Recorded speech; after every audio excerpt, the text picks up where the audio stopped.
Good evening and welcome to United Real Therapy, people. Welcome to United Real Therapy. What we watched tonight was absolutely disgraceful. That second half was probably one of the worst half an hour of football I've ever seen. And I don't know where to go. I don't know where to go. I don't know how to explain that. But this fucking football club is a fucking disgrace. I just want answers. All I want, and majority of the fan base want, is answers. That's all we want, is answers. Why do we keep playing two in fucking midfield when they're both not good enough on the ball? So we don't keep possession. Why do you keep players on that are absolutely gone, gassed out in terms of fatigue? Rashford should have come off 20 minutes before he did. What is going on at this football club? This manager is not managing. This is not this managing. He's not managing. Mark my fucking words, people. I've just come back from Old Trafford after watching us, and I've seen it with my own eyes. My eyes don't lie to me. I've watched football for fucking over 20 years. Just tell us the fucking truth. Tell us the truth. That's all we need. Why do you play players who are fatigued and are gassed out into the ground? Why do you keep playing two in midfield when we're getting dominated and getting bypassed? They're not good physically. They're not. Scott McTominay's not holding or sitting guy. Neither is Fred. Why do we keep getting outnumbered in midfield? If it wasn't for VAR, there was only one team that was going to win that game. There was only one team that was going to. Cavani again, playing up the pitch with two greedy, absolute pricks. Greedy fuckers who just think, I need to score other than pass the ball. There's no unity. This club is a shambles. This is unsustainable. I can't stress this to you. What I saw with my own eyes there tonight is unsustainable. We made Villa play for like Bayern Munich for half an hour. Nearly 35 minutes. And if it wasn't the fucking VAR, we would have been gone, dusted.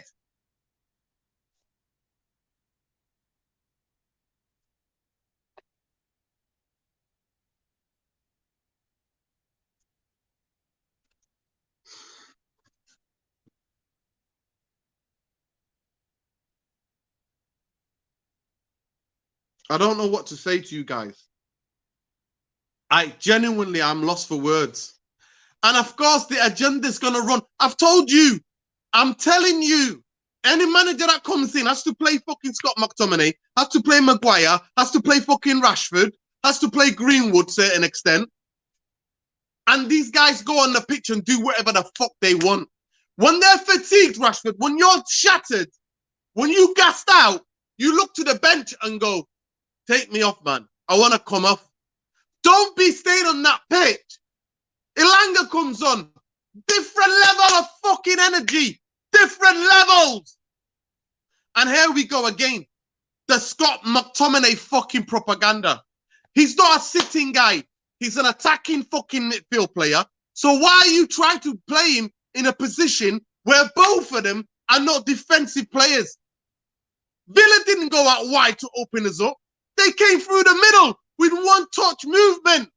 They lost every fucking 50-50 in the second half. Every one of them.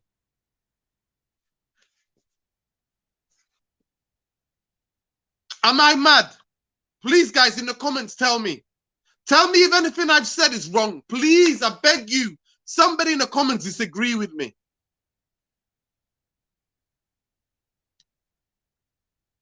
CM, if you're there, I've sent you the link already, bro. Check your inbox. I've sent you the link. Or maybe I'm sent the wrong link.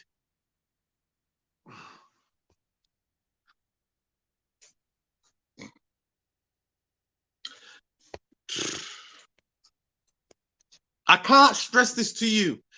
That what I watched then, it's unsustainable. It's unsustainable.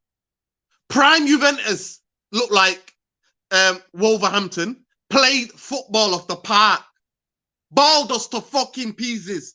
Villa for half an hour, 40 minutes tonight, balled us off the fucking park. They were very unlucky to be 1-0 down. There was no in the fucking whole world way we were going to fucking score, right? We were going to score if we didn't score that goal in the first fucking half, in the first 5-6 minutes.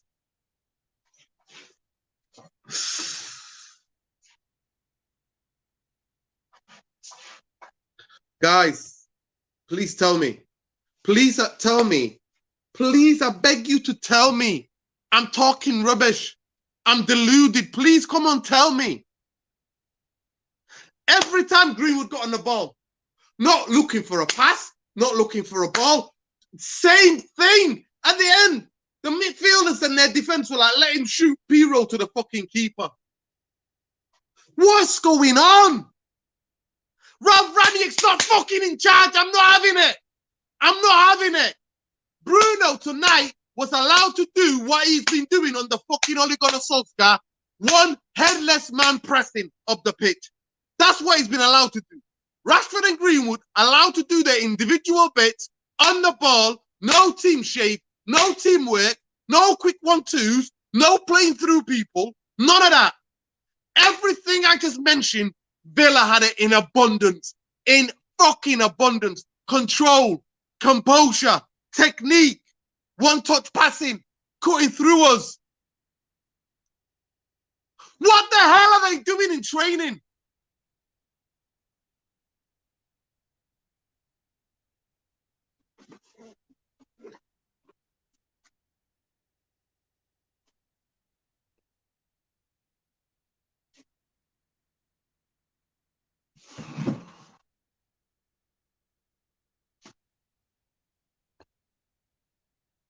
Nah, it's bigger than that. It's not the players. It's not the players, people. It's not the players. I'm not blaming nobody. Other than Rashford, when he's gassed out, half an hour to go, should have said, yo, I'm gone. I need to get off the pitch. Because he's sulking walking around. Greenwood has a shot. Comes off the keeper. He's 5 yards out. Holding the Stretford in. Hold on my side. I'm going, go for the rebound. I'm telling you.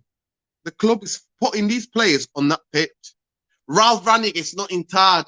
None of you can fucking tell me he's in charge. None of you. That is unsustainable. That is ridiculous.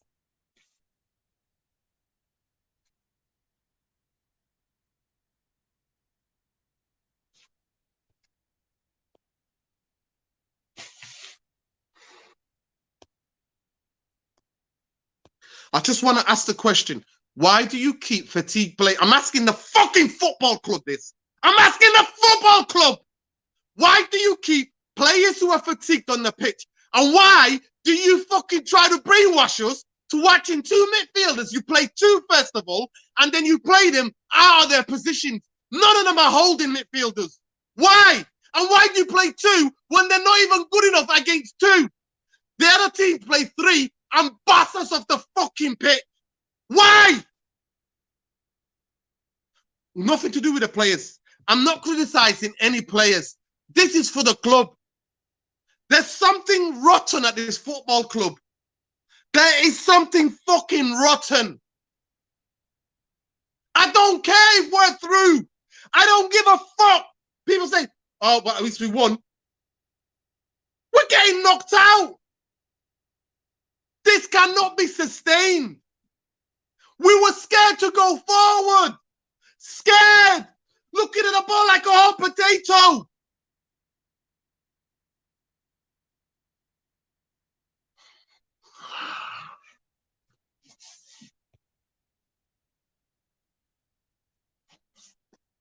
Somebody please tell me.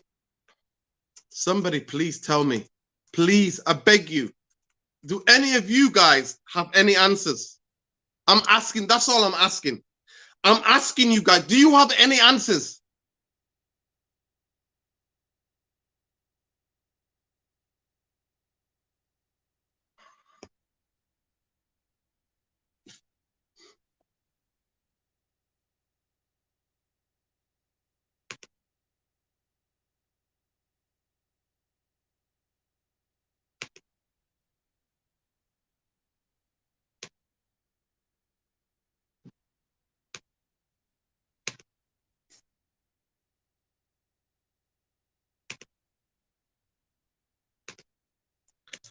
Guys, please help me out here. What did you watch, please? What did you watch?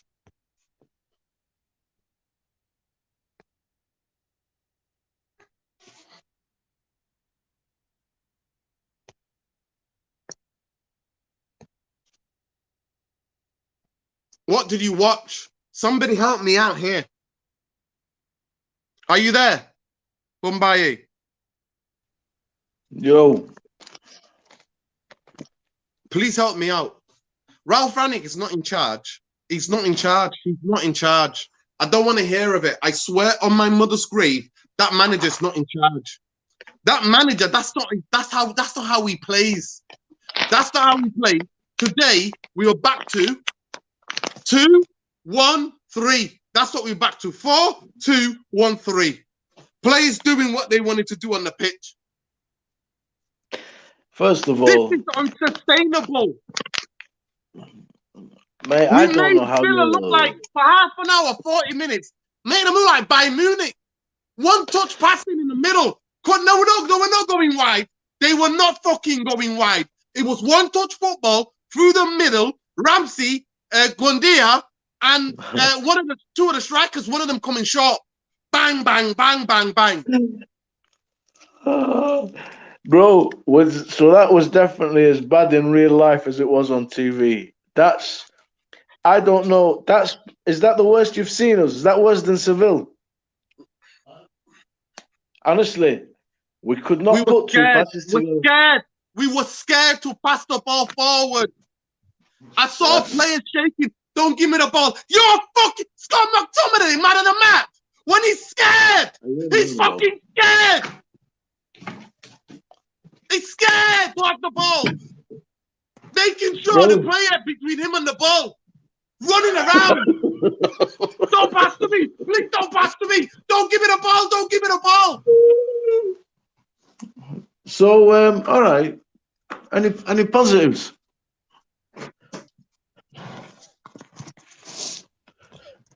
What's the positives, do you know? Now, look. Let me give it. You know, I don't want to just take the piss. I thought first half was the lads tried to press and it was acceptable, but I thought the second half everything fell apart. We were basically low blocking against Villa.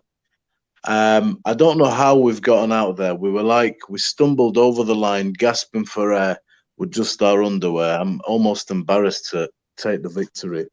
And they will be coming on Saturday thinking, you know, these are shit. We're going to beat these. At the moment, you look at the team, it's difficult to know like why this is happening because everybody today looked like they were stuck in the mud, playing in thick mud. Is the training regime too hard? Is he killing them in training that they're turning up and putting these performances in?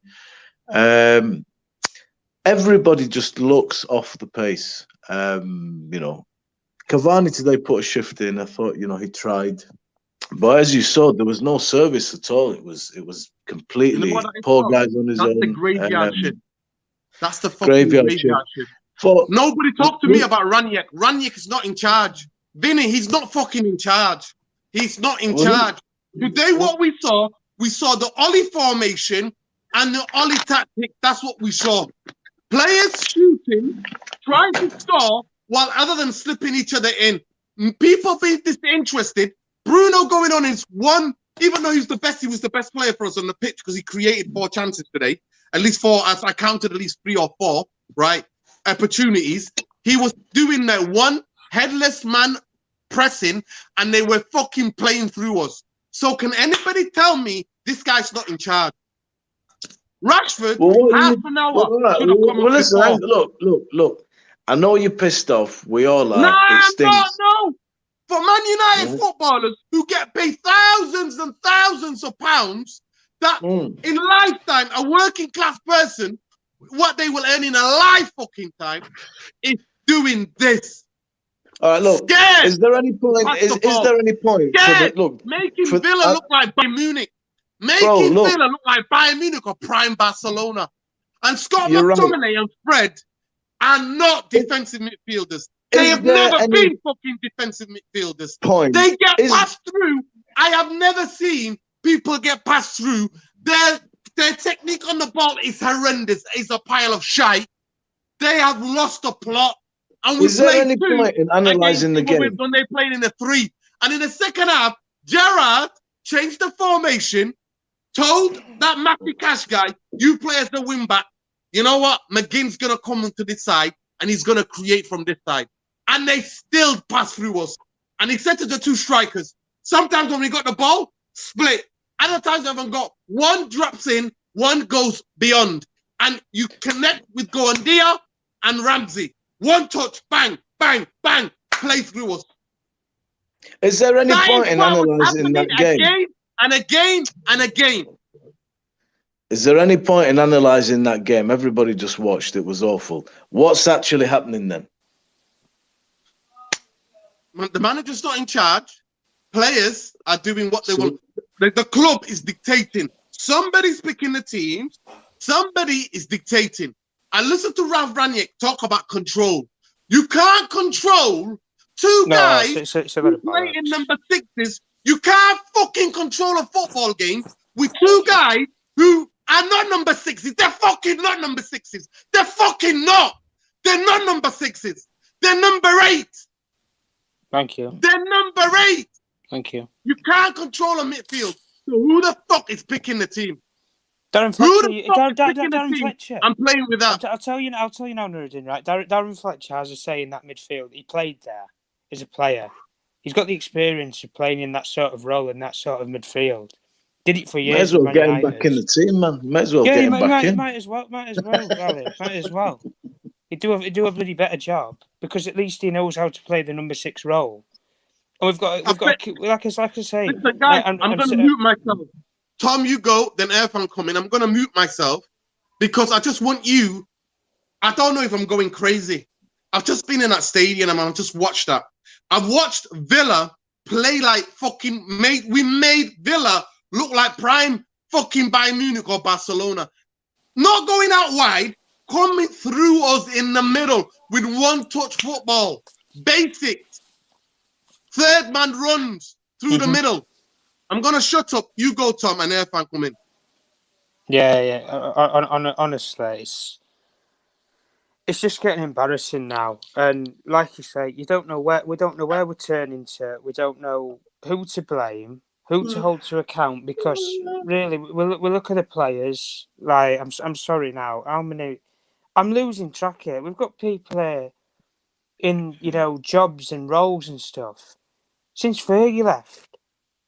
But some of them are way past the sell-by date, and that's just off the field. When we look at on the field, all this crap about academy kids and DNA, and it's a lot of bollocks now. I'm fed up with it. We've gone down this road.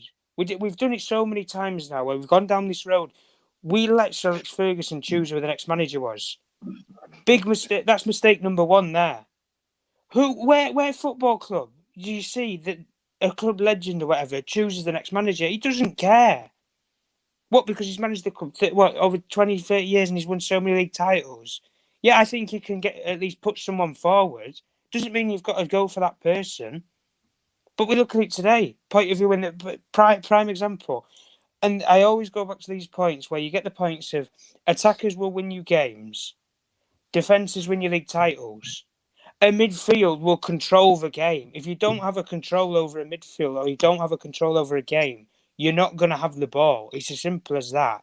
And if you don't have the ball, you're just going to have to play counter-attack. At Old Trafford, at home, it's disgraceful. And when we look at, like I say, some performances again, and I keep on banging on about it. Rashford, how the kids, like, if somebody cannot see something's not right with them, go to Specsavers, please. Go and get your money back. Go and get a deposit, whatever you've put down on a set of glasses. Please, honestly, for the kid's own physical and mental health, take the kid out of the equation and play some kids. Play Elanga, play Ahmad. What about sending Ahmad out on loan? I think it's shocking with the sort of situation that we're in with Rashford and that. We play this 4-4-2 system. There's no width. And like you just said, Nuruddin, Steven Gerrard is no Pep Guardiola, but he has the basics of coaching. when the opposition have no width, you play a wing back system. When we played Tottenham, we go up against Conte with a proper wing back system. Watch how we get exposed in that game with proper fullbacks, proper wing backs. I promise you, exactly the same thing with Chelsea. We play Chelsea. We got Reece James, and if Ben Chilwell's fit or whatever at the end of the season, if they buy a new fullback, watch when they bomb up and down those sides, because that's what Aston Villa were doing, dictating and controlling the game. You might as well take everybody's reactions from the Wolves game. What was the difference? There was no control. Tom, let Irfan come in for a minute. Go on, Irfan, go on. Back to you. Irfan, please, I'll ask you this question. Please tell me that I watched a different game. I'm deluded. And that didn't happen. All the stuff I'm screaming about didn't happen. Please tell me. Ralph Ranick's not in charge. The club is in charge. Nuruddin, that seems like Fletcher. Irfan, give us the positives, bro. Well, look, I've been watching Nuruddin, really get super angry today. And I know a lot of people that as angry as that today. But I wasn't surprised because I said to you last game, I really am very, very, very worried about this manager because of the way he lost the formation in the last game. I was like, whoa, I thought this guy was a tactician. I thought this guy really understood. And then when I looked at the fact he managed 81 games in the last 10 years, I was a bit like, whoa. But as you said, we discussed it before, something very, very deep is wrong behind the scenes. People are running the club. He should be running the club. And this guy is just a puppet at the front. I'm sorry to say. He's just a puppet. He's the nice guy. To say that, I don't know what Kalisa said, but apparently his quote was that it was a good game, but it was good to play well and get back on form. So I don't know what he said. I can't see. I need to see the Ranić quotes again. But every Man United fan has the right to be super depressed watching that because they're going to beat us away. They're going to beat us. We showed them. They probably didn't realize how easy the game was going to be. It's just that they just couldn't put it together in that final third. But they bossed the midfield. Again, and we are the same old. We have got massive internal problems. We've got zero fluidity, zero confidence. We are rock bottom, and you should be major depressed because I think we've got 6 months of this to go, or 4 months, or whatever months left. We've got a lot of this because Ralph is not going to save anything the way he's going at the moment. He's not going to save anything. So I would love to find some positives. I thought Dalot played okay. I thought who else played okay? Who else can I think of that did well? Actually, Antti Lange shows he's not tainted by the rest of the bullshit from the team. He runs with confidence. He drives past. He did more in 5 minutes than I see a lot of guys doing in 85 minutes. This kid's is not affected by it, but the rest of them are all infected by the Man United disease. Whatever the infestation behind the club is taken over. It's poisoned every single one of them. I feel sorry for Cavani because with those two guys, with Greenwood and Rashford, he's not going to get anything. They could play for 10 weeks. He wouldn't get anything. He wouldn't get one chance. He wouldn't do it. Nothing happening. So much as I'd love to find positives, I didn't see anything because that was like watching cement dry. That was a totally lackluster, pathetic performance. And Dion Dublin giving McTominay man of the match. Come on, please. But it's clear today that he is Man United's boy. He has got the full backing of everyone in that infested camp. Whether it's Ferguson, whether it's Fletcher, he's their boy. He's their boy. Whether you like it or not, he's their boy. He is their boy. And is the next Fletcher, fam? I've told you. No, that's what I said. He's the next Fletcher. I said to you. Yeah. I said to you was he plays exactly the same way. Look how long it took Fletcher to be accepted because Fletcher was the dodgiest water carrier, but Fletcher became a better player at the end of his career because the last few years of his career he was a good player. But it doesn't matter about that. I'm just trying to look at the team and trying to work out. I'm going to have to come in and correct that. I'm going to have to come in and correct that. I'm going to have to come in and correct that for the record. Darren Fletcher, David Beckham was sold. Darren Fletcher was played on the right wing where he's not a right winger. He was fucking horrendous. But Fergie kept playing him, and United fans kept booing him and saying to him, get off the pitch. And I was there. I remember sneaking into games. I was there with my own eyes. I saw that. When he got played inside in his proper position, Darren Fletcher turned into a different player. That was a very important player for Man United. Yeah, when he played as a centre. When he was on the right wing, he's never been a right winger. He was disgraceful. Go ahead. I'll get you in a minute. Remember, he worked his socks off. Whether you like to know, Darren Fletcher worked his socks off for Man United. He gave every ounce of what he had. Not McTominay is not good enough to lace one of fucking Darren Fletcher's boots. Not one. But hold on, Nuruddin. But zero composure, zero control of the ball, hiding, getting himself in position where the ball can't be passed into him. Yeah, no, but we've seen that for how long with this guy? All the fans look, but having looked at it all, it must be obvious that half the fan base see this guy as a top player. They must be. I cannot think how this guy's surviving on as being this amazing player when half of us think this guy's terrible. He's not a Man United midfielder. So obviously that therein lies a lot of our problems. Not only is it, like I said, there's a poison behind the scenes. The fans are taking it because half the fans think he's all right. Half of them know this guy should not be playing for Man United. But this is a sign of a club in deep turmoil. You know, we are in deep turmoil, and this guy is Rangnick. He's not going to fix it.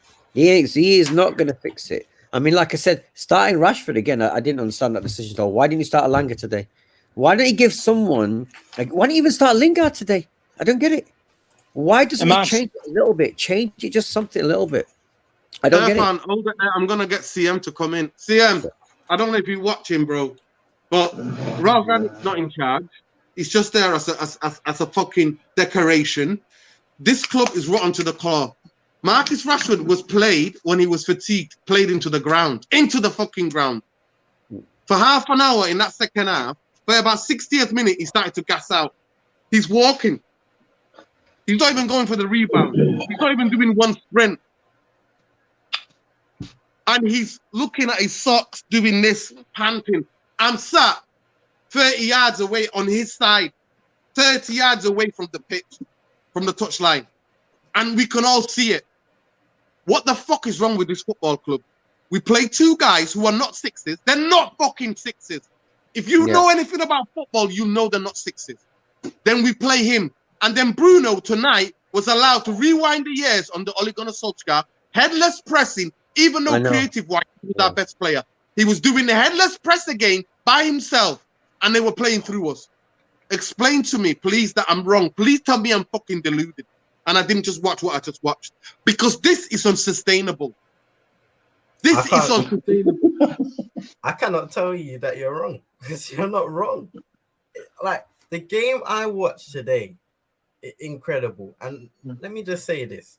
If people think Ralph Rangnick is going to go into the board or whatever that consultancy role is and have any kind of authority, any kind of final say, then maybe we just don't know anything at all, because the way I see it right now is he has no authority as an interim manager. He would have no authority even if he was the permanent manager, because no manager of the past few years has had any kind of authority as a Manchester United manager. And the board clearly have their people setting that they want to control things because they know they can control them. The Darren Fletchers, the John Murtaughs, the I think the Richard Arnolds, the guys that replaced Ed Woodward, and Ed Woodward's still gonna be there giving his say. You know, in the end of the day, it's sad because the other day we were talking about hopefully United can be making the right steps, the right decisions. But I'm seeing every match. Fair enough, yeah, it's a tough job. Fair enough. It's gonna take a while to get these guys into the right conditioning. But I'm not buying that anymore. I don't think I can buy it because, like I said before, fair enough, you're not gonna see these guys full 100 pressing for the whole 90 minutes, getting combinations of passes. But it seems like we're going backwards. And now I'm seeing quotes from Ralph Rangnick that seem completely delusional to the game that we all watched. Because I'm seeing some of these comments and wondering, where did you get that from? I don't understand it. We played well in the first half. I didn't see that.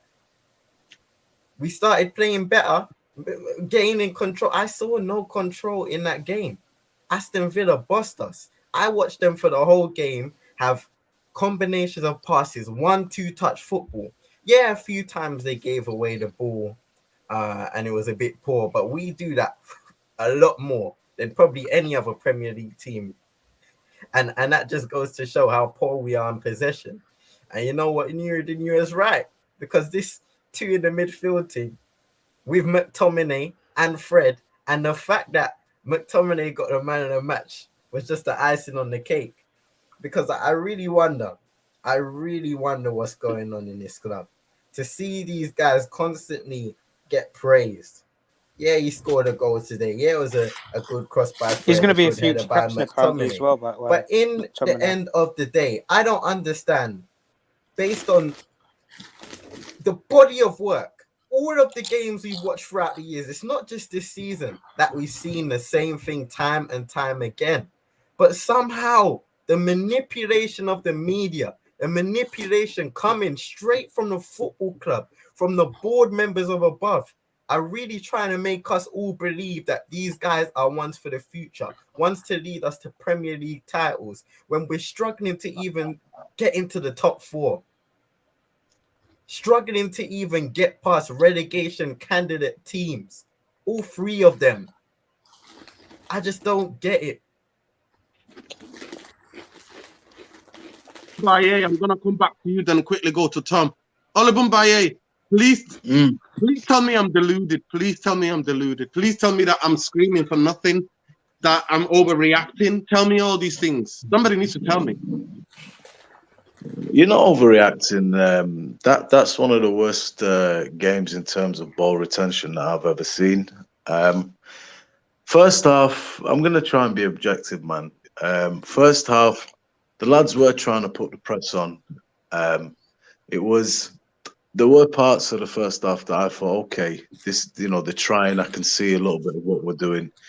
And having watched the first half, I thought, all right, it's not a disaster the way that we've set up, but I thought second half just killed absolutely everything. It was problem for me is, I think at the moment Marcus Rashford and Harry Maguire are rock bottom, but when you watch the whole team, it's like everybody is struggling. It's like they're playing in underwater. Everybody seems a bit more right than us, fitter than us, better than us. Touches are better, but why is that? Is it the training regime is catching up with them in the games? Is this the teething process? I'm not sure. I'm not discounting it, but it could be. It could be because this is how he likes to play. And players maybe are not used to this kind of thing. But at the moment, it's really hard to put your finger on anything. I've been saying this for like the last 2 weeks. I'm a bit lost. You tune in.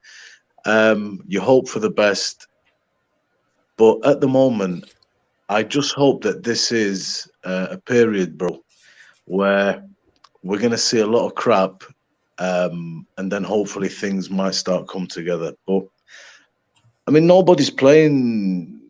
No, it's difficult. It's difficult, bro. All you can say on a game like that is you're just glad it's over. It felt like went on for a couple of days. It felt like McTominay's header went in about a week ago. It was a really, really poor game, man. Low blocking against Villa. And, they'll come on Saturday very confident that they're going to beat us. And they probably will beat We're at us. their ground. They'll have their fans behind them. We're at their ground.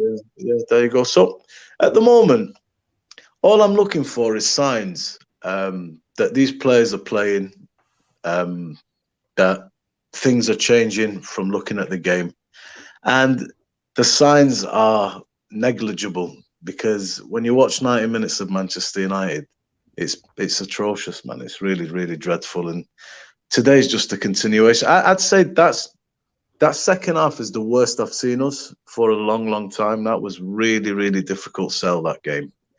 And right now, I mean, I don't know about Rannick's not in charge and all that. It could be, but at the moment, it's hard for me to go down that road. I've just got to put up with this, and like Irfan said, you're not sure when we turn the corner or if we turn a corner. You're just going into games blind, hoping that you get something, And if you don't and you get this type of performance, it's not really surprising anymore.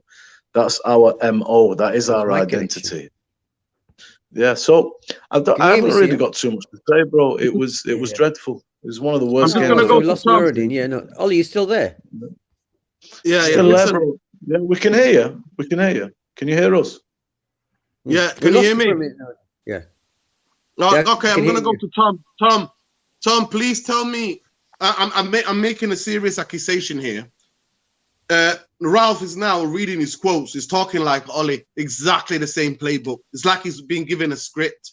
That's not Raniak's team. Raniak's team has never been low block football. He's never liked low block football. That's not how he plays. He plays aggressive. He sets the 4 elements, right? The 4 elements in a match is physicality, tactical, technical, and mentality. Did you see any of those things in the game or since he's been here? Other than half an hour, 35 minutes against Crystal Palace at Old Trafford? Zilch. Absolutely zilch. I mean, like we've all banged on about. Listen, let's not go mince his words, guys. We've ripped the season off. When we appointed an interim manager, we've ripped the season off. We've seen it many a time. Liverpool, when they sacked Brendan Rodgers mid-season, they went and got a permanent manager. A couple of years of development with Klopp, and then they've got back to the top. City did it with Pellegrini mid-season. He won the Premier League the previous year. Gave him his marching orders to bring in a proper coach, bring in somebody of the eliteness. And I'm not saying that Ralph, I'm not throwing Ralph under the bus or anything like that. Because listen, we can talk all we want about coaches and managers, guys. We've had. I would classify it, this team, this group of players that we've got here has been together since Mourinho. As soon as Mourinho, left and everything started with Ollie, and Ollie kept most of them on, and we've not got rid of half the players that we probably should have done. Like I said, when I'm hearing things about Scott McTominay as a future captain, I'm thinking, Jesus Christ, God knows what holds for the future if he's going to lead the club. It's bad enough with Harry Maguire at the moment. When you can't play, like Nuruddin's already said, when you can't play your proper position, or you're not being put in a proper position, because he's not a number 6. Him and Fred are not 6s. I don't care what anybody says. Anybody who watches Brazil national team, go and watch how Fred plays at Brazil. He does not play the number 6 role. Casemiro plays number 6 and holds, or Fabinho while he bombs forward and plays box to box. Scott McTominay's not even good enough to get in Scotland's midfield. This is the levels, and he's a future captain of Man United, and he's this great breakout star. It's rubbish. It's absolutely rubbish. And like we said, we ripped the season off when we appointed an interim coach. If we were serious, listen, with the names that we say and everything like that, where it's Poch and Ten Hag, if we were serious about getting anybody permanently, if Pochettino were this club's person and they think he can take us forward, we would have gone to the negotiators with PSG. Name your price, we want Poch, and we'll pay it. If it's Ten Hag, we'd have done the exact same thing. If it's Rodgers, if it's whoever, we'd have gone and done it, make big decisions, be a big football club, and just do it. It's as simple as that. But until we get out of this spiral and cycle, where we've got all this mediocrity and the PR and the propaganda that we spin out, and where we've got these kind of players, like you've got your Pogbas and you've got in a way the social media superstars and the followers, the commercial signings like Ronaldo. While we all got this drummed up and everything, it's getting us nowhere. Because, like I say, I've already said it already before. I'd take the team from last year. I would honestly take the team from last year over this team that we've got right now. Because when you look at it, Sancho's been nil effective. Varane's had 2 injuries already, and we're only halfway into the season. Ronaldo, he scored goals, but what else has really happened? And we've made a bunch of money off of shirt sales and media. But apart from that, we've not won any trophies. I got sold a title race at the start of the season. We couldn't be further away from that. We're out of the Carabao Cup already. And we look at the performances that we're getting. It's not even worth going and wasting your money on to go and watch the game. And like you say, when we see all these things and we try and put people in place and all this crap, why is Darren Fletcher on the coaching staff? I thought he was a technical director, not a coach. No, you're muted, mate. Go on. And I'm going to come to you with that question that Tom just posed. What's Darren Fletcher and Mickey Phelan doing? This is what I'm saying, Noreen, about that infestation. I mean, like today, I saw him in the middle of the assistant coach and Ranić was sat in the middle of them, wasn't he? Yeah, Chris Armas, yeah.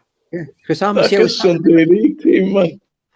it felt like I said to myself, well, the reason them two guys are just trying to fit into this massive club, but the guy obviously holding it together is the yes man, is Fletcher. That's got to be. It doesn't make any sense because he's trying to make out some positives. Look, and let's be honest, if you're just listening to the channel and you hear five of us right ripping United, even though we won 1-0, you might think we're crazy, but we certainly ain't crazy because we're real football fans. We tell it as it is. And watching that today, like I said, I find it like the last game was bad, right, against Wolves, but this one was disturbing because the 1-0 will fool a lot of people. But like I said, I don't, you know, that kind of like why we keep asking ourselves why McTominay is playing, etc., and all the rest of it. You know, why didn't Donny get a try in the six, whatever? You know, lots of things. We're getting closer to answering that debate we've had week after week after week about who's picking the team and what's going on behind the scenes. Yeah, because the fact that Ralph into 5 or 6, 7 games into it, he's almost like we're already looking past him, saying this guy's not going to do anything. We got to move past this guy, you know, and that's the seriously depressing part because we know we're not going anywhere until the football improves, but we see zero sign of improvement in the football. I mean, that was so disjointed; it was shocking in a way, yeah. But we're struggling because we're trying to point out issues in the club that I don't think a lot of people realize are there. Like I said, most people will walk off going, "Oh yeah, 1-0, we're happy, etc." But it was total shit. You could say the first half was quite even, but the second half they bossed us. They just couldn't find it in the third out. You just couldn't get it together in the third out. You had a couple of unlucky, disallowed goals, but you know, this is where I feel a bit down that because Martial's there. He's not there. Martial could have been good in this game. He could have been on that side where Rashford played. You could have put a Langer on. Okay, Sancho's injured. I don't think Greenwood can play in that position. But those two guys playing the sixes, defensive midfield positions, when they can't do that, you can give them 10 years and we'll be able to do it, yeah. And like I said, we keep getting battered in midfield. It's a joke. But it's like we're going crazy because we can all see it. We see it every week. We watch Man United, but why can nobody else see it? Why can nobody else see it? This is why it will drive you insane about your own club when you see this. What's the I forget what the analogy, the proverb is about the person who keeps repeating the same mistakes over and over again. I don't know which way it's Greek or Latin. I don't know which culture it's from, but listen. I'm sure that's an Einstein quote. Is there an Einstein quote? You can basically do the same things again and again, keep doing the same thing, getting the same results. It's insanity. Yeah. That's what I feel. We're at that point. Us lot are looking. We're reaching that point with our team. But we're supposed to have Ralph Rangnick has turned into Jose Mourinho 2.0 and scared, not going for it. Ole Gunnar Solskjaer. That's what happened. That's what's happened. And I want to bring CM in. This is unsustainable. It cannot be sustained. If we were fighting relegation on my mother's grave, if we were in the bottom 6, I would have put money on us going down because we can't sustain this, CM. We can't. Luckily, we've got enough points and we're up there. We're up there in 7th place. I can't see us going to Villa on Saturday and beating them. They'll have their crowd. Today, in that second half, they won every 50-50 ball. Every 50-50. Yeah. They won every second ball. And they did what they wanted to do with the third man runs in midfield. They've got decent footballers everywhere. They've got proper footballers everywhere they have. They just lack quality. That's guys, I've lost my voice. I've lost my voice. I cycled on the way. I fell off my bike, smashed my arm, my shoulder. I want to pick up everybody who came out of their car, even in traffic, to try and help me to pick me up. Really? Where did it happen, Nurdin? Where did it happen? On Stratford Road, towards the top end. So the top end. It's too slippy, wet, and they put these they put these things on the thing and they killed me. Tom, if you're there, come back. I need your opinion on one thing. CM, it's unsustainable. This can't go any longer. This can't. Don't bother. I'm even feeling like I might as well not bother talking about doing a preview to the games. But before we finish, I want to go into the comments. Get your match player ratings, please. Get your player ratings. Because I thought David De Gea was man of the match again, like he has been for the past 4 or 5 games. Yeah, I don't even know. It's confusing. At the moment, I'm just confused.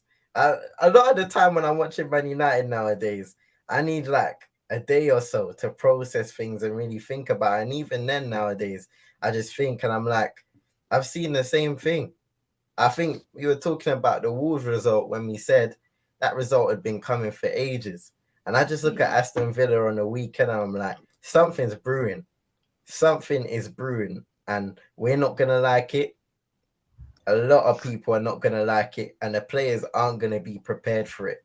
Because what we've seen from everybody through body language, their effort on the pitch, the quality they're currently showing is that not just one player, not just two, but multiple players in this team are showing a lack of confidence, a lack of quality on the ball, and just straight a lack of effort. And that's what all of those things bring. And it's spreading throughout the whole squad.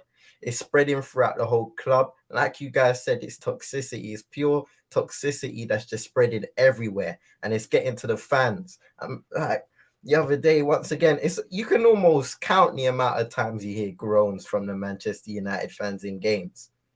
Sometimes you lose concentration on the football pitch and you just need to listen to the fans to work out how this game is going.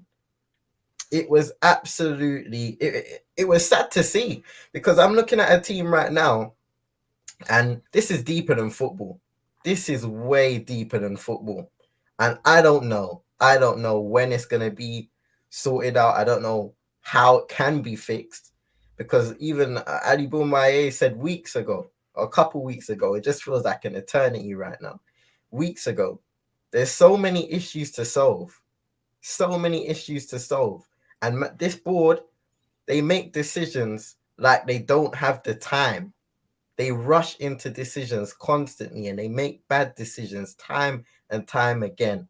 And we can have the faith. We can pray and we can hope that maybe something's changed. Maybe something's going to turn around over these next few years. But when we see performances like this, when you're bringing in guys who have this philosophy, have this thing that they preach on, are supposed to be stubborn, no nonsense. Look, they're winning people. They build structures. And fair enough, he's not gone in that position yet, so you can't judge him for where he's not been in that area. But I'm looking at him as a manager right now. He's supposed to be a strict man with no nonsense. He has his own set system, and he's moved away from that in less than 5 games and has not returned to that same system ever since. We got Eagle Eye joining. Big up, bro. At least your team plays with set pattern, plays with everybody knows what they're doing on the pitch. Just from an outsider's point of view, quickly, bro. You watched that game tonight. I'm bereft. I'm drained because I saw Man United scared. I saw Man United play scared to have the ball like it was a hot potato. Lost every 50-50. Lost every second ball. Villa doing third man run. Basic. Composure. Technique. Tactical. Technical. Mentality. All of that. I saw everything. The 4 elements that Rant prides himself on. I've come out and said, that was a low block FC from Jose, low block FC from Ole Gunnar Solskjaer. Not only when he first came, only when he got the permanent job. That was incredibly shocking. But from outsider's point of view, you've got no emotion in this. What did you see in that game? Guys, I'm drained. I fell off my bike. I just had to watch that shit. I had to cycle to Old Trafford to go and watch that shit. Please smash a like on the video. It'll cost you nothing. There's over 200 of you watching. Eagle Eye, come, bro. Rich, talk to me. Please, give me an outsider's perspective, bro. Yeah, I'll do that. First and foremost, good evening. Thank you for having me on again. Evening, Rich. Listen, I joke about, and CM knows, we joke about this quite a bit, and we were talking about Rangnick having a 1-game bounce. This is very concerning for your club. Very concerning. And the reason why I'm concerned is that when you listen to his press conferences and such, all the factors that he talks about, press, control, balance, intensity, none of it's being applied. Now, you obviously tie that in with all the leaks that are coming out and so on and so forth. It seems like there's a massive melting pot of problems. And obviously these problems have stemmed from manager after manager after manager. Now, looking at today's game, you guys were very lucky. 1, Villa couldn't finish. 2, VAR was on your side. And I'm sure Steven Gerrard's going to have a few things to say about that, obviously being ex-Liverpool. You know, I saw a tweet pop up on my phone saying Rangnick was like, Donny came on when he changed to a diamond and there was control. Big man, he's your best midfielder. And he's sitting on your bench.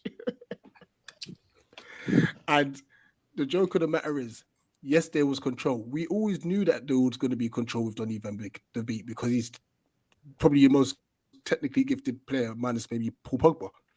Yeah. All right. He's got to bench him on the weekend and stick with McTominay and Fred. And I don't know where you go from here as a club because, all right, you've made it through the FA Cup. You know what? You're better off losing this game and winning the Premier League game because I think that's more important for you guys because the top 4, they're starting to run away now. Nah, it's gone, bro. It's gone. It's gone. Long gone. Richie, we're talking about if we were in the bottom 6, bro. If we were in and around where you guys are, anywhere in 11th, 12th, or 10th, we would be scared that we were going to go down. We're playing relegation football form. That's what we're on, bro. That's what we're on. It's terrible. Bro, I saw it with my own eyes in the stadium tonight. Man United footballers who get paid hundreds of thousands are scared to pass the ball to each other like it's a hot potato. Scared. Like, don't give me the ball. Running with a player that's blocking the channel. I saw Fred and McTominay. And I saw Varane look at De Gea and go, don't give it to me, mate. Hoover it up the pitch because I can't play through midfield. It's mad. I see a comment here, Natalie, saying that Scott can't play Saturday, he's suspended. Then I guess it's going to be Fred and Matic. He's suspended. Matic will play. It'll be Fred and Matic. A guy's legs are gone. We've got 29 players at this football club. 29 first-team players. Irfan, this is unsustainable. This is unsustainable. Ralph Ranić has been told, there's been meetings that Manchester United, by the club, that he can't play the style of football that he wants to play with these players. So he has to go and refer back to what's worked and what these players are used to, which is low block FC, Bruno doing the headless chicken, even though tonight it looked better. It looked better because he's back to his free roll. You know, free roll, and he's headless chicken. So he's on the press, he gets bypassed. Next minute, they're coming through the middle, and the gaps are like that. Like, honestly, you could fucking fit 2 Titanics through our midfield to get to our centre half. It's incredible. So how do people, when I say Ralph Ranić's not in charge, the guy you said, in 10 years, he's managed, 80 something games in Germany. 81 games, 81. He's been above everything. In Germany, he's never been used to the intensity. And you know the why I say that? Because he fucking came out and said it himself. He said, after we play Newcastle, Norwich, and Burnley, you will never get the bottom 3 in Germany play with that level of intensity and physicality. Different kettle of fish. Just because he knows how to talk a fucking good game, now he's been told by the fucking club, these players cannot play that way. They can't. So we're going to go with what they've been used to for fucking the past 6 years. Well. Look, you know, we're here. We're diagnosing the problems that we see as hardcore fans. We're diagnosing the problems. We're not going to, you know, we're not going to sugarcoat it. We're going to just say it as it is. Now, what I'm trying to do is I'm trying to look at, are there solutions, Nuruddin? Are there any solutions here? You know, could anything change? Could he tweak it? Could he do it? Because obviously we're thinking he's a yes you know the first one. Don't play 2 number 8s as 2 number 6s, and don't get outnumbered in midfield. Okay, so wait a Football second. facts about the midfield. Wait. Listen to me. Villa have had Old Trafford tonight 57% possession. Yeah. If you look at Villa, they're not a possession team. They're not a possession team. They came to Old Trafford and we play like an away team for half an hour, nearly 35 minutes in that second half, where we're scared to hold the ball. Sure, but Nuruddin, okay, so look, right? So we got these 2 guys who are not number 6s, you know, more like number 8s playing in number 6s. So what's the solution to that? Is it Donny? What else is it? I don't care who you play. I'm not asked about Donny. To me, Donny, he's never going to be played. He's never going to be used. He's never going to be played. That kid needs to. Can we say that? Is that because that kid needs to put in a transfer request before the January is over, because he needs to try to go and make it. It is child abuse. That's what that is. He needs to fuck up out of this football club. I swear to God, I want to ring Amnesty International, because there's a human rights abuse here, Human Rights Watch. That's what I want to call. But listen, Bombay, I want to come to you. Irfan's asking the question, where do you change it? We cannot get outnumbered in midfield. Both of them are not good on the fucking ball. I can't stress this enough. None of them can take the ball in a half turn. They're not composed enough. They're not tactically aware enough. They haven't got the technique. So why the fuck do you play them? I don't blame them. They don't fucking pick themselves. We miss Maguire, bro. You got to remember this guy's bro, listen, no, honestly, I think I give us credit for actually making a show that's an hour now out of that game. Usually, you know, you want to come on here, we have a discussion, we engage, like what was good, who played well, what could we change. I mean, it's very difficult to take anything away from now. I can't tell the viewers anything they didn't see. It was a bag of shit. You look at it from start to finish, that's one of the worst second halves I've seen in 9 years, man, for real. Ralph Rangnick is a guy that is going to be moving upstairs as a technical director. So maybe he's got a bit nostalgic. He's took hold of his team. I have to give some leeway for this whole big transition. And maybe some of the players are upset that they lost Oli. Maybe some of the players are upset with the new training regimen and the new style of play. Maybe some of these players are also thinking this club's not really going anywhere in a hurry. We've got World Cups we want to get into. We want to win things. We were playing, 12 months ago with a bright future. All of a sudden, we have declined completely. The array of problems is so vast that you just don't know where to start. And the only thing that you can do really is you take that W today, you take that win, and you hope that might give the players something. And you got to just go into the next game, and you got to get behind Ralph. There's nothing else you can do. I think Ralph is the manager. He is in charge. But maybe Ralph is out of his depth also. That is a very real possibility. Ultimately, the guy, he's fantastic theoretically. He's had success in a different type of way. But this is the Premier League, man. All the top managers tell you this is it's a different kettle of fish. Managing in Germany, Guardiola, they won the league like 9 times in a row. This is different. Every team comes with a different style, poses different types of problems. And he's picking up a team that's decimated. We keep saying this. This team is playing so far below its levels. I mean, these players are not bad players.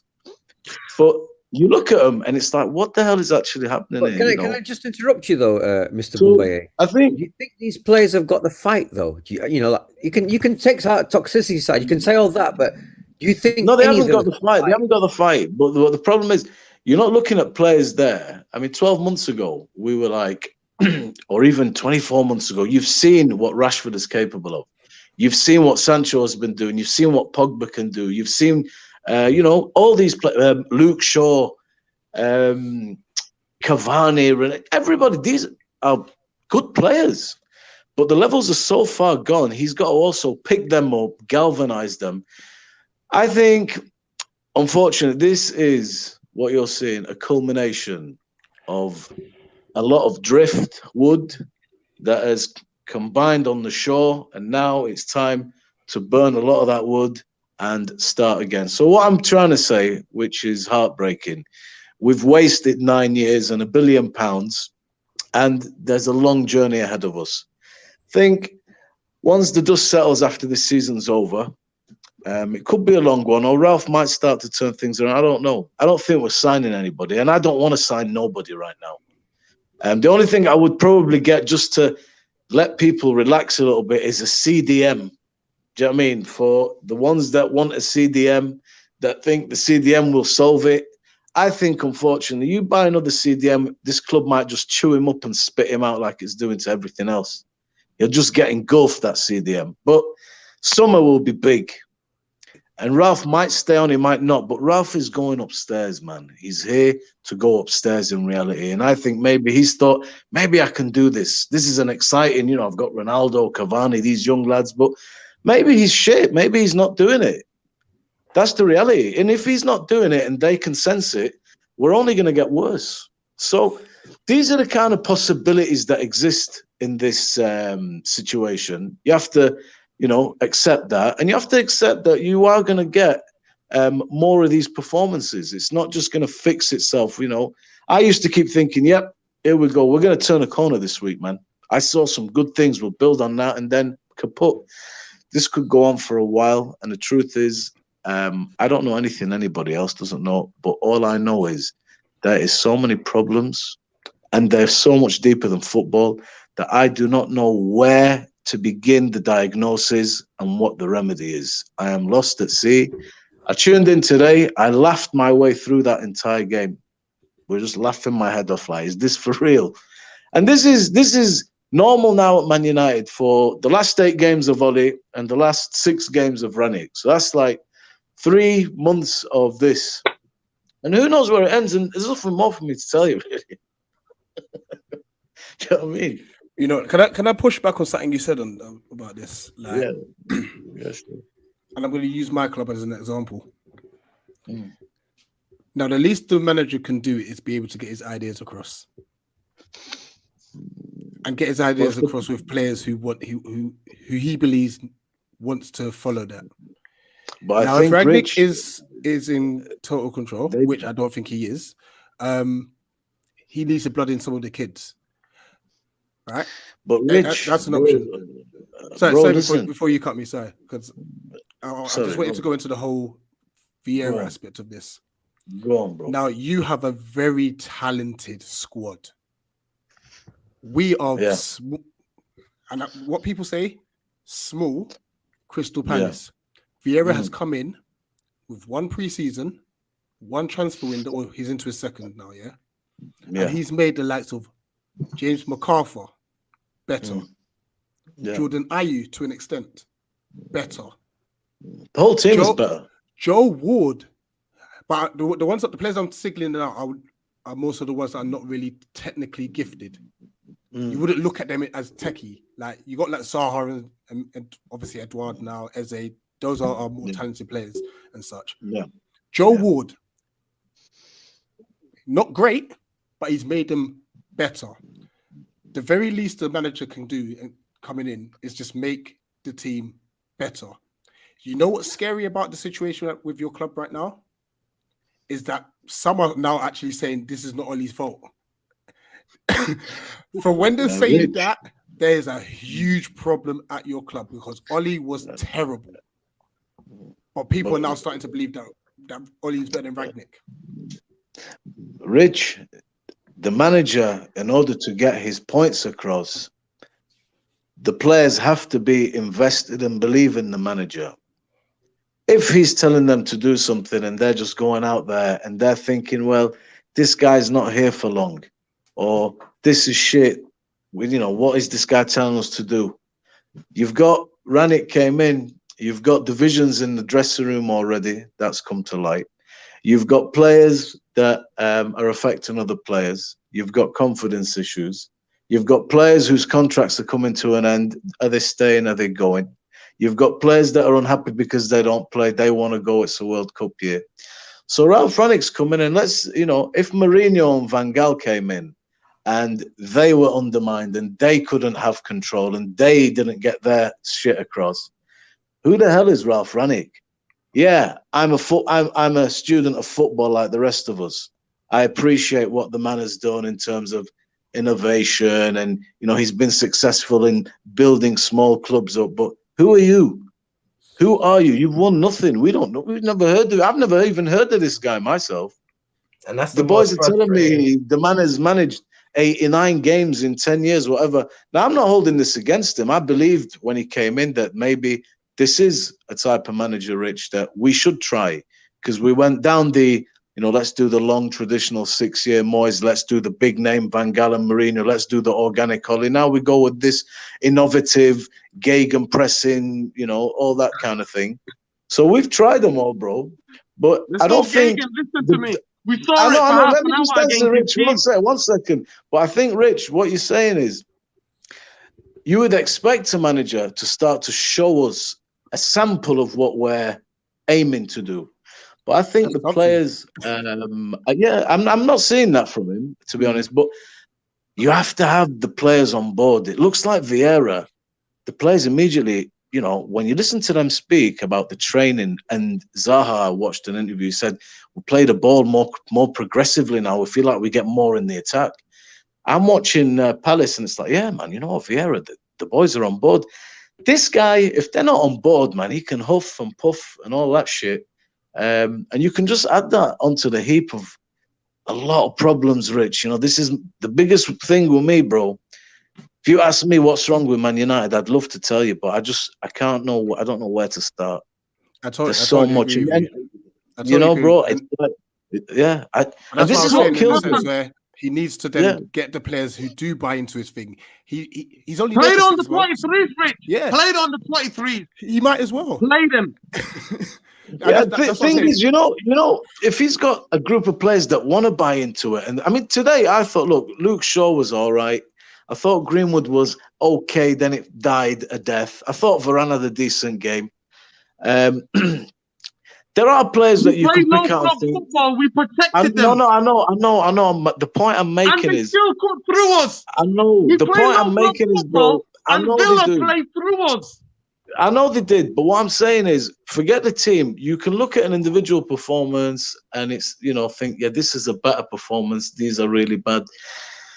If you've got a group, Rich, that want to believe and want to crack on and want to work, it isn't easy when you're sat in a dressing room next to somebody that's discontented.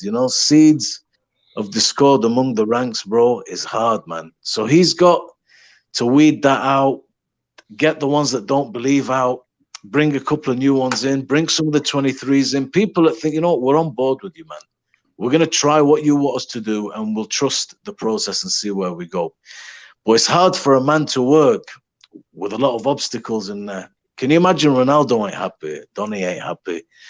Pogba might want to leave. Martial wants to leave. It's hard, bro. So I just don't think it's... Everybody team is going in a different direction. At the very least, if you want to be decent, you've got to be together. Appetite. I saw Elanga win the ball of 6'4" centre halves, jumping up, winning headers. In that, when you come on, you should have been on half an hour before that. You should have been on. Elanga's impressed. Elanga's impressed in training, so he's getting a look in. I'll show up now. Listen, yeah, sure. I want to go to CM quickly, then to Irfan, and then we'll go back to Richard. Richard, as an outsider, because we're all emotional, he can give us a fucking analysis of our football in the last word for the show. CM, listen, I'm gonna jet. I'm up early, boys. Thank you for having me on. Keep the faith. No, there's no faith to keep, man. At the end of the day, there's no faith to keep because there isn't. You have to have something to keep the faith with. Do you know what? I tell you, Good thing about The getting first popped half like was this an open game. is It was an open game with Jose and Ollie, horrendous Ollie's tactics, and we gone away, like Richard just analysed. So that's what, there's no faith in that. Because if we were in 12, 13, we will be fighting relegation now. Trust me, we'd be one of the favourites. Go ahead, CM. peace, lads. Peace. Look, The most, Take care, Ollie, take care. take care, Yeah, man. Take care. Take care, guys. Take care. The most frustrating thing that I've heard all of you guys speak over the last 5-10 minutes. The most frustrating thing is me thinking that there won't be any change, because I'm looking at us as a club, yeah, and we're still living off of past reputation. We're living off of our status on social media, but realistically, we're a Europa League side that's going down to damn near now, mid-table CM, I'm gonna have to status. stop you there. CM, I'm gonna have to stop you there. I don't think we're good enough at this moment. The football we're playing is not even good enough for the Europa Conference. Let's get it right. You're probably right. You are right, actually. Forget probably. You're right. We don't even deserve to be in that competition with the level. We were at Old Trafford today, and there were no signs of positive play. We, from the start, sat back against Aston Villa in a cup competition. You would think, this is the chance to go at it. It's a cup game, one-off tie. Go for it. Try something new. It's not the league. There's not as much pressure. Of course, there's always going to be a pressure in a Manchester United match, but it's a cup competition. Tell the players to go for it. Play in a way that energizes the Man United fans. Energizes them. Gives them something to smile about, roar about. And it's the same thing time and time again. And I'm just sick and tired. Because, Oliver said, keep the faith. Everything is gone. All we can do is pray now. And even our prayers will never be answered. Because we can't pray, bro. It's repetition. And I feel like I'm going mad. I know you guys feel the same. It's insanity to keep on watching these guys time and time again and then come back to this point where we're talking about all the flaws within the club, all the problems with the players, the management, the board. And we just know the issues are the same thing. And these guys in their deluded positions are trying to tell us otherwise. They're trying to tell us that what we're doing is wrong. And then the problem with that is the fans themselves are then coming onto a different and separating themselves from another fans and naming themselves, you have your top reds and then you have the other form of people. We're separating each other into these brackets and beefing each other, which is making the club just sit back and laugh at us. They encourage it. Exactly. And I don't understand why we as a whole are not seeing that. We are seeing this here. Each and every one of us are seeing this. But there are people out on Twitter, out on Instagram, who are constantly criticizing Manchester United fans. Nobody's right or wrong in this situation. We all know there is a problem at Manchester United. And we all know who the common denominators are. So why are we trying to war each other where we should be going for the bigger problem? I don't understand it. It's incredible for me. Irfan, please, last word from you, bro. Any positivity on this one? Well, look, Ralf like Rangnick is strong, Irfan. Ralf Rangnick is all his 4 elements of style of football: tactical, technical, physicality, mentality. That's all gone out the window. We're now playing. How sustainable? And my question is, how sustainable is low block football where everybody can do what they want? How sustainable is that? Because I can see us getting knocked out in the next couple of rounds without their faith. That's what I said when I said the quote before of I tried to, I forget what he said, which quote it was about. Insanity is doing the same thing over and over again, expecting different result.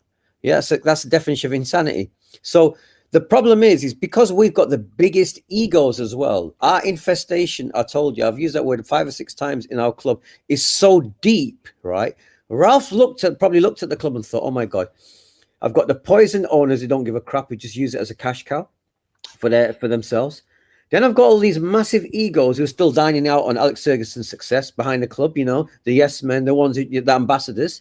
And then you've got all these footballers who, like, you know, who, oh, if they're getting paid double, triple their money, they'd get paid at any other club. They wouldn't even be getting paid that money, and they're not going to leave. They're going to keep that money. Yeah. So there's no hunger, desire, and you know, and so the problems that when Ollie finally collapsed was so deep here that it was going to take something extraordinary to fix it.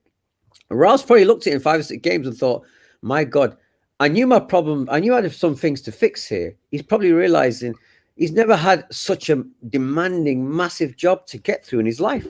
And he's obviously realizing he can't take on all the hierarchies. He can't take on the hierarchy, the egos. He can't do it.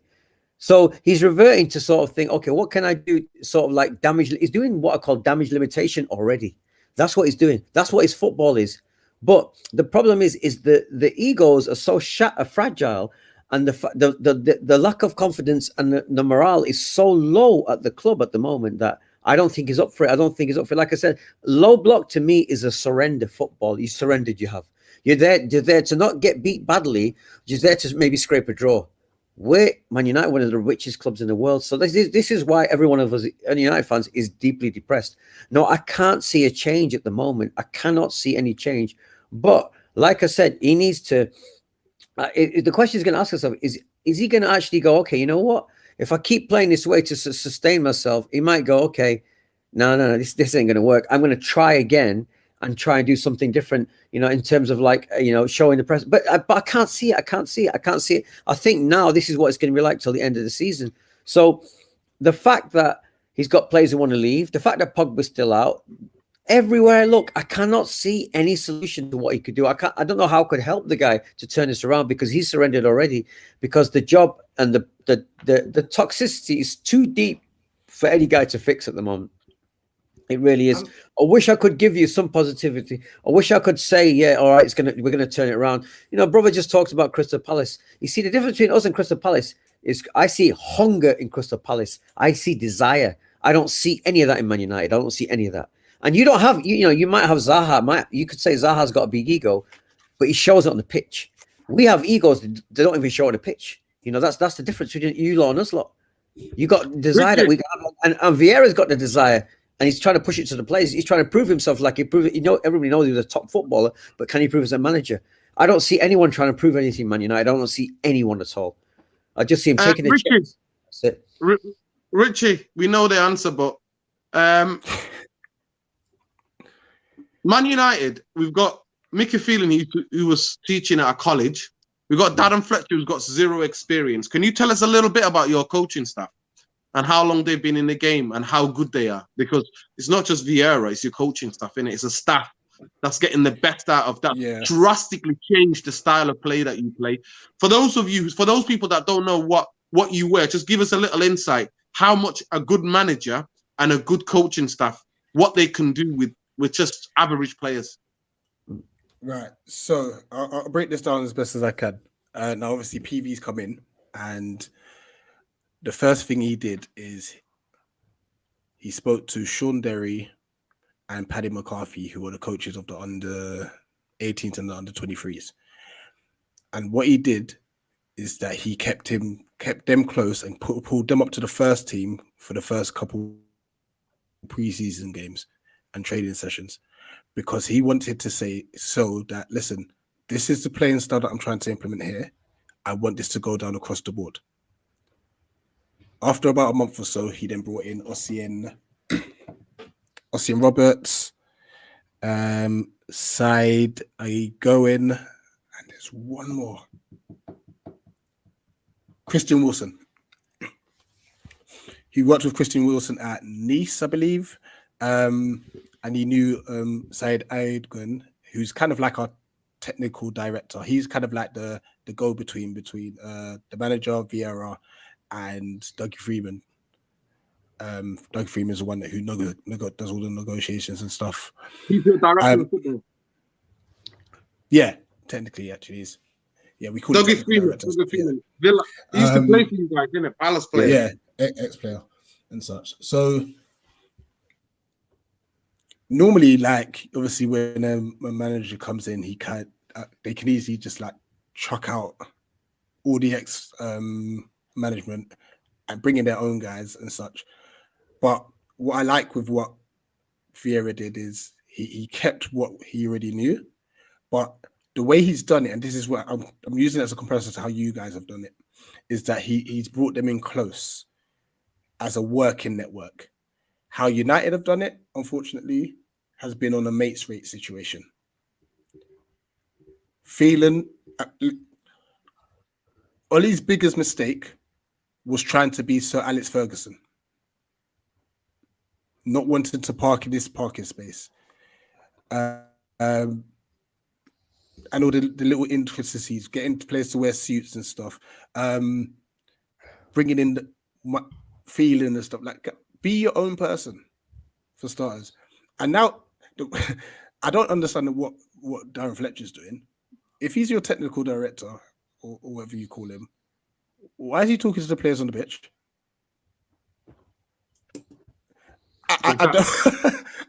I don't get. And Exactly. This is the problem. Exactly. To play Ollie ball. To make it feel that they play Ollie ball. That's what's happening. It's low block FC, Jose Mourinho, what we were sick with. What Ollie then adapted after we got hammered by, actually, ironically, by Jose. The two number 6s came after we got smashed. After we got smashed at 6-1 without a pre-season, with COVID cases and stuff like that at Old Trafford. Spurs had 6 games. We had 1 against Villa, pre-season game. Listen, guys, I didn't want to be. We didn't lose, but I can't be coming positive because it was disgraceful to what I saw.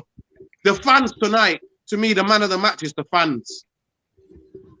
Nordin, can I just ask you and David De Gea. And David De Gea. Nordin, can I ask you a question then? It's one. I don't think it's one thing we touched on. We should touch on it before we go. The lack of no Ronaldo in the team. Can you just say a few words on that, please?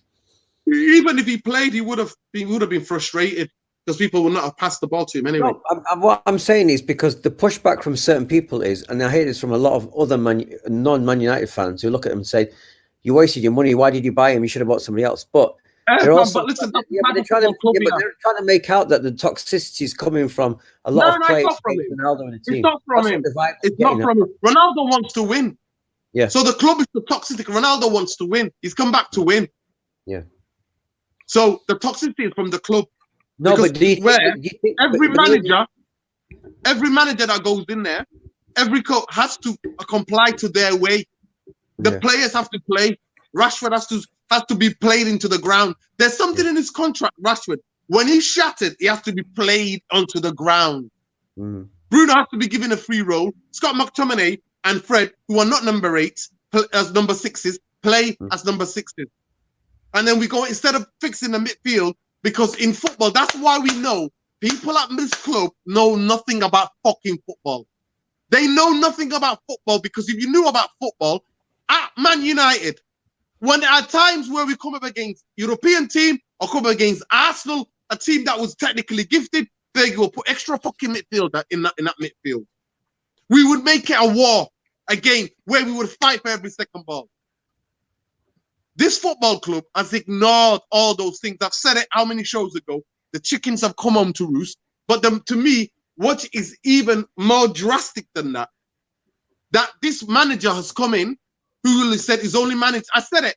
This guy builds football structures in the background. He's not a coach. 81, you said 81 games in 10 years. Is that what you said?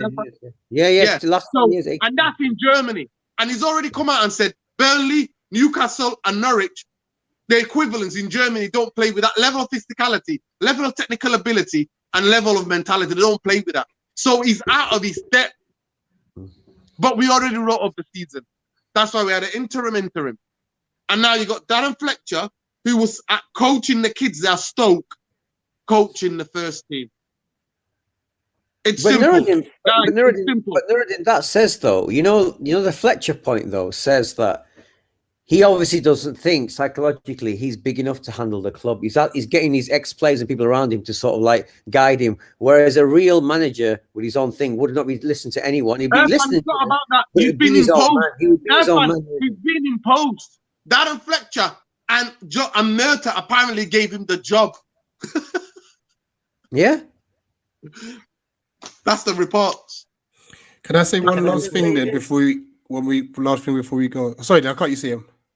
Nah, go on. No, go on. And I just come wanted back to put you after in much better spirits. Yeah. Patrick Vieira has paved his way into Palace folklore and Palace like history, the subtle dismantle of a specific racist team in South London.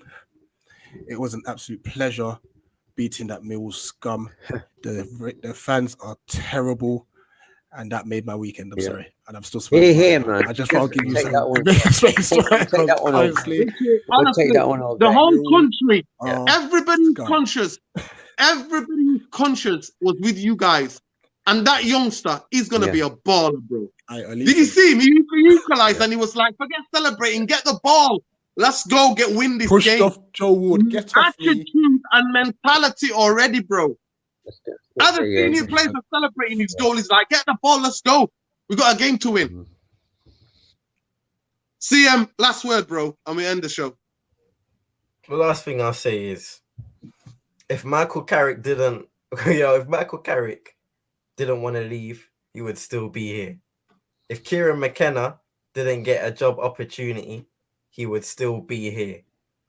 All of our old coaching staff from the old regime and some of them from the regime before would have still been here under Ralph Rangnick.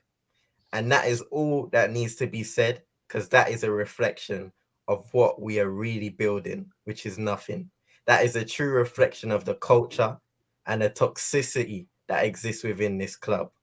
There is nothing new that's being built. There is no rebuild. There is nothing. It is hit and hope each and every time. And we keep on going in this vicious cycle, and we'll never truly leave, and we'll never truly become a successful team again, because nobody learns their lessons, because they don't think they're doing a single thing wrong. That's it, guys.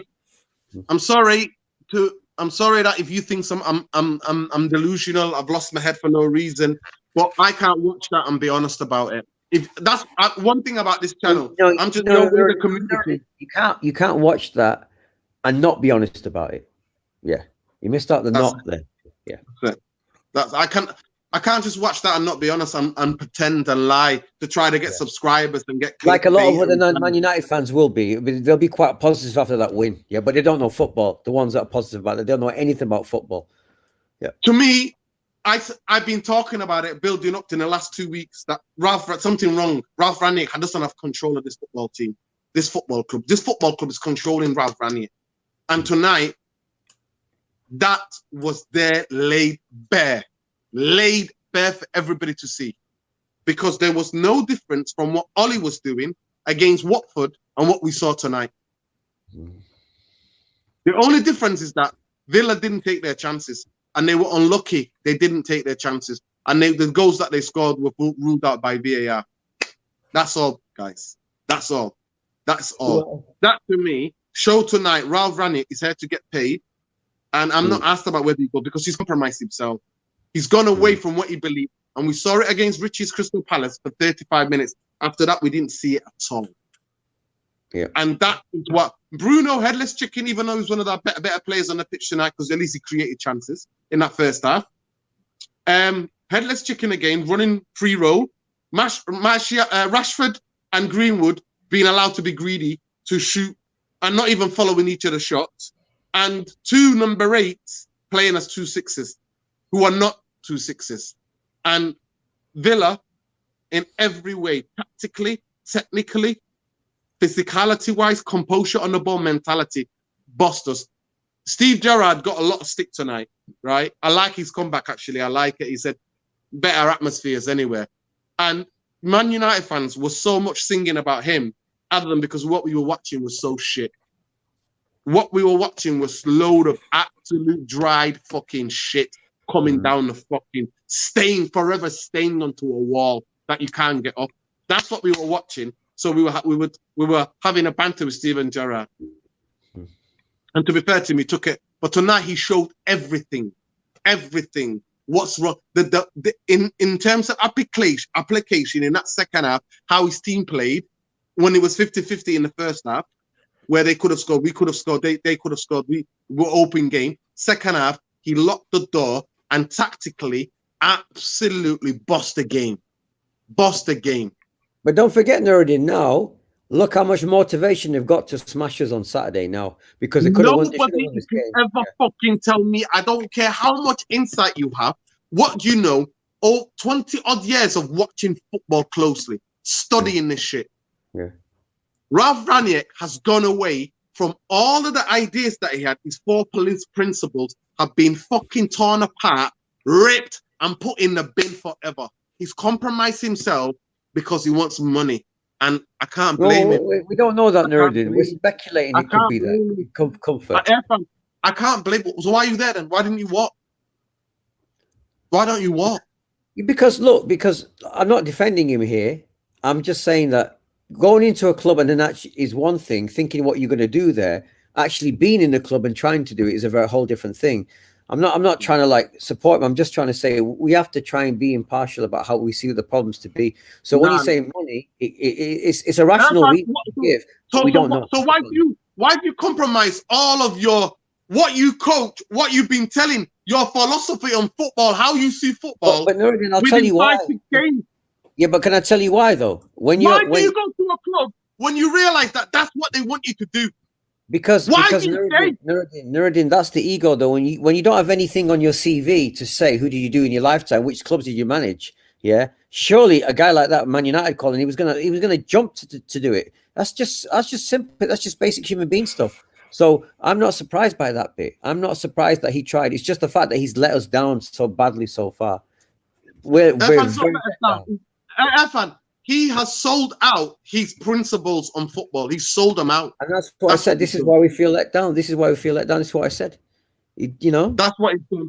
And at the end of the day, that's where we're at, guys. Because things are going to have to get worse. Like I said to you, bang the stars.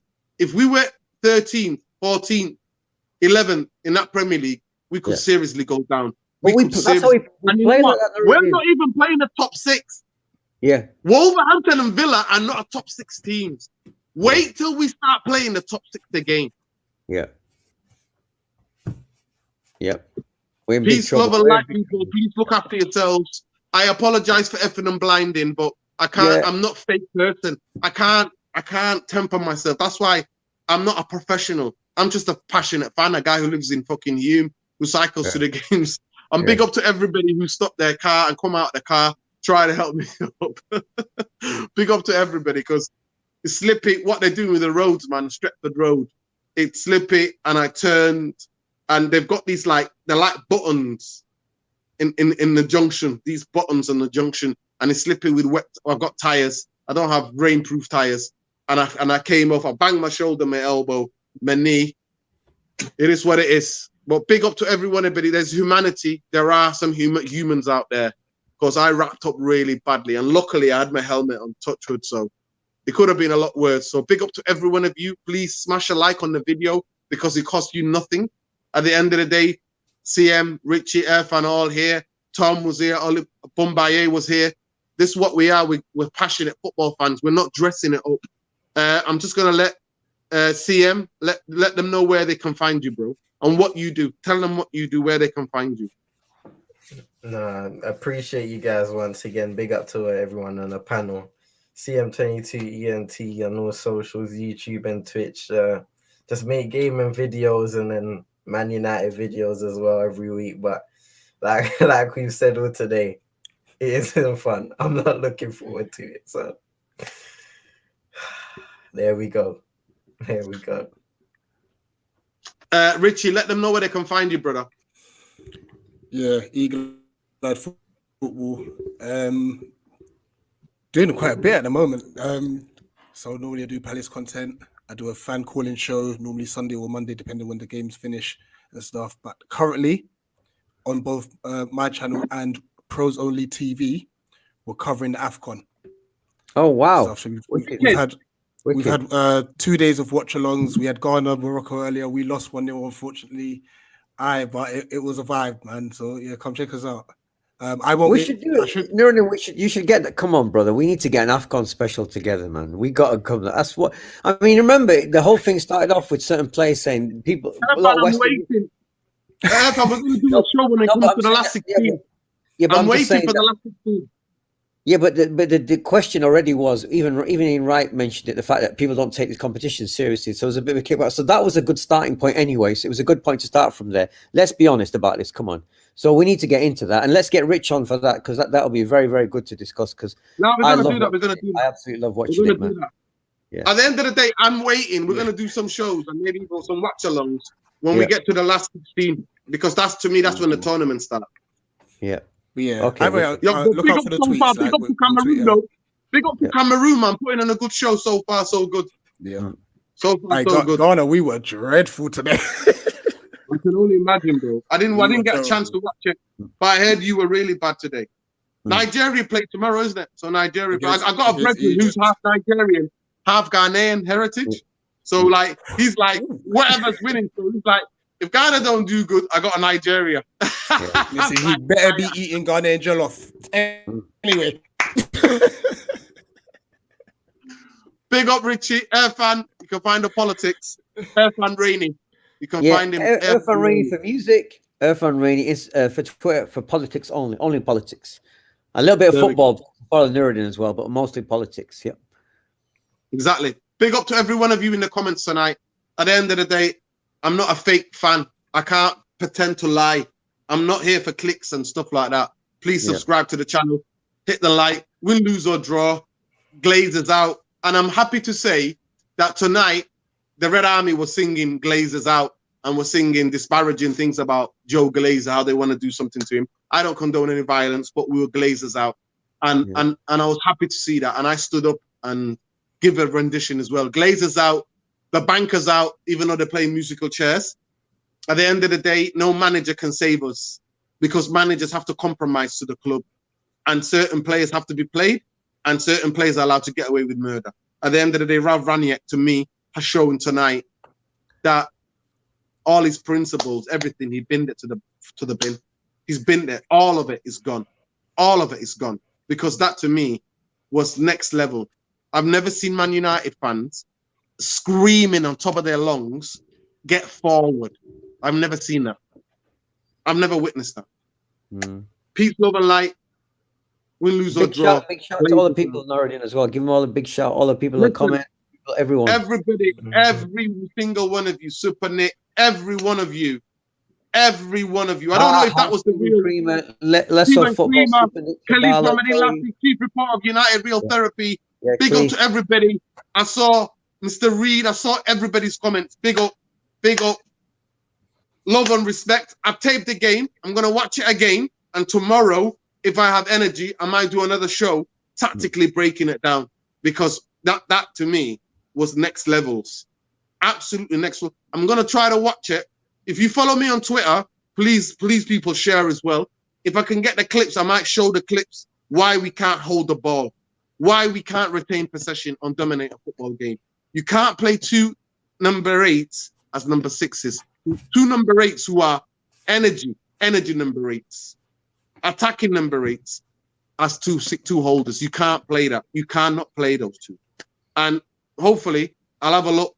But peace, love, and light, people. Take care. Big up to every single one of you tuned in. I know some of you want to come and have a laugh, and I'm sure you got the popcorn out. But at the end of the day, it is what it is. It's a free country. It's a free thing. YouTube where you can tune in. Free platform where you can tune in and do whatever. But please just smash a like on the video for everybody, for all the panelists. Big up. That was disgraceful. I'm emotionally drained. How bad we are. If Sunday League standards on my mother's grave, the under 23s will never play as bad as that. They will have a bit more energy, bit more know-how, play together, pass the ball to each other. Villa did everything we're not for that second half. Everything that we're not. And it's trouble ahead. Huge trouble ahead. Because the two teams that took us apart in the last 2 games are not even top 6 yet. That's embarrassing. Big up Air Fan CM, Richie, Big up Bombaye. Big up Tom. Love, respect. Take care, people.